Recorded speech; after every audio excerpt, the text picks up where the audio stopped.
ఈ యొక్క సృష్టి రహస్యాన్ని, పరబ్రహ్మ స్వరూపాన్ని తెలుసుకునే సూత్రమే బ్రహ్మసూత్రము. దీనిని ఇంగ్లీష్లో చెప్పాలంటే గాడ్స్ ఫార్ములా అని అంటారు. ఈ సూత్రాన్ని మీరు సరిగా అనుసరిస్తే మీ జీవితంలో ఆత్మతత్వాన్ని తెలుసుకొని దైవత్వాన్ని పొందగలుగుతారు. నిజానికి బ్రహ్మసూత్రాన్ని తెలుసుకోవడం ద్వారా ఈశ్వరతత్వం తెలుస్తుందా అంటే కానే కాదు అని చెప్పాలి. వీటి వల్ల ఈశ్వరుని గురించి పరిజ్ఞానాన్ని పొందగలుగుతావు, కానీ ఈశ్వర తత్వాన్ని పొందలేవు. బ్రహ్మసూత్రము గురించి తెలుసుకునే ముందు మొదటిగా మనము ఈశ్వరుని గురించే తెలుసుకుంటున్నాము, కానీ ఈశ్వర తత్వాన్ని ఎందుకు పొందలేకపోతున్నాము అనే విషయాన్ని గురించి మాట్లాడుకుందాం. మనం దేనినైనా తెలుసుకోవాలి అంటే మన మనస్సుని, బుద్ధిని వాడాలి. అది పని చేస్తున్నంతసేపు మనకు బ్రహ్మం గురించి తెలియదు. ఎందుకంటే ఆ రెండింటి నడుమ ఉన్నది బ్రహ్మమే. ఆ బ్రహ్మమే పరమాత్మ. మనం మన దైనందిక జీవితాలలో మన మనస్సు, బుద్ధి చంచలత్వము కలిగి ఉంటుంది. రోజు అనేకమైన కార్యక్రమాలు చేయడానికి వీటిని వాడుతూ ఉంటాము. ఆ పరమాత్మ మీరు మీ జీవిత గమనంలో ఆడుతున్న ఆటలన్నీ చూసి నవ్వుతూ ఉంటాడట. దీనినే సచ్చిదానందము అని అంటారు. మనం మౌనంగా ఉండి ప్రశాంత చిత్తంతో అంతర్ముఖులం కాగలిగిన నాడే మనం శివతత్వాన్ని తెలుసుకోగలుగుతాము. ప్రాపంచిక జీవితంలో మనం ఎంత మౌనంగా ఉండాలి అనుకున్నా మన మనస్సు ఏదో ఒక ఆందోళనలతో నిండి ఉంటుంది. అంటే నిత్య జీవితంలో మీరు మీ యొక్క సంసార బాధ్యతలను వదిలి తపస్సు చేసుకోవని అర్థం కాదు.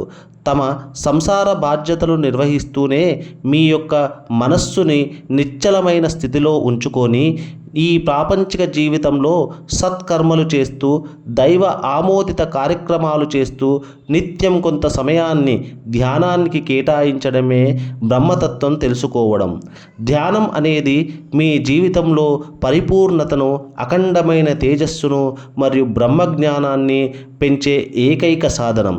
మనం ధ్యానంలో కూర్చున్నప్పుడు చిన్ముద్రలో కూర్చుంటాము. చిన్ముద్ర అంటే మన చేతిలో ఉన్న 5 వేళ్లకు ఆధారము బ్రొటనవేలే. ఆ బ్రొటనవేలును మనము పరమాత్మ స్వరూపముగా చూస్తాము. 3 వేలు అంటే అహం, అంటే నేను అనే భావన.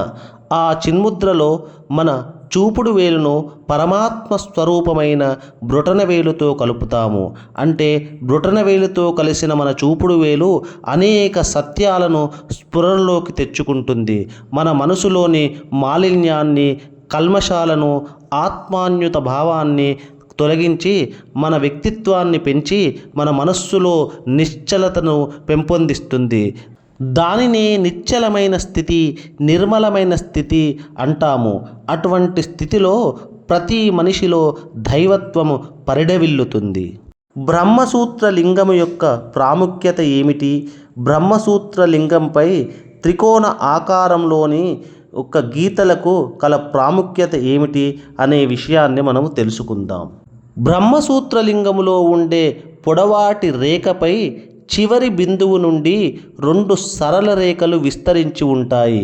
అంటే ఈ విశ్వము ఒక బిందువు నుండి ఏర్పడిందని, దానిలో మహా విస్ఫోటనము జరిగి వెలుగు రేఖలు విశ్వమంతా వ్యాపించి ఈ విశ్వం ఉనికిలోకి వచ్చిందని మనము నమ్ముతాము.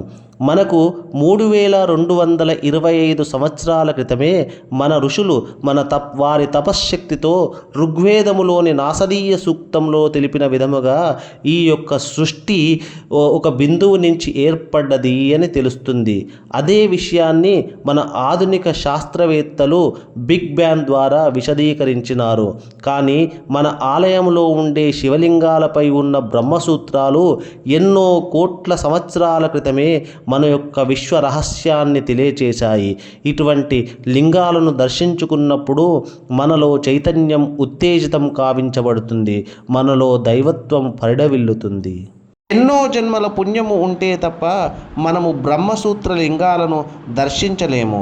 100 మార్లు శివాలయాలు దర్శిస్తే ఎంత పుణ్యం వస్తుందో, ఒక మారు బ్రహ్మసూత్ర లింగాన్ని దర్శిస్తే అంత ఫలితము కలుగుతుంది.